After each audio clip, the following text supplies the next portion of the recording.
আসসালামু আলাইকুম। আমি ডাক্তার সোহেল রানা বলছি। দ্রুত ওজন কমাতে মেথি খাওয়ার নিয়ম তিনটি উপায় বলে দিব।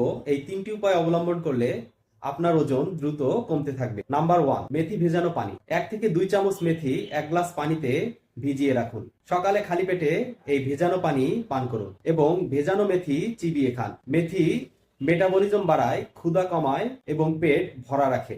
নাম্বার 2, মেথি চা। 1 চামচ মেথি বীজ 2 কাপ পানিতে ফুটিয়ে চা তৈরি করুন। চাইলে লেবুর রস বা মধু মেশাতে পারেন। এটি প্রতিদিন সকালে বা বিকালে পান করলে আপনার চর্বি দ্রুত গলতে শুরু করে।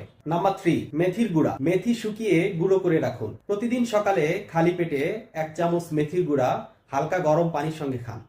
এটি আপনার চর্বি ভাঙতে সাহায্য করে এবং শরীরে শক্তি যোগায়। মেথির সঙ্গে পর্যাপ্ত পরিমাণ পানি পান করুন, কারণ এতে ফাইবারের পরিমাণ বেশি থাকে। স্বাস্থ্যকর ডায়েট এবং নিয়মিত ব্যায়ামের সঙ্গে মেথি গ্রহণের অভ্যাস করুন। রাতের খাবার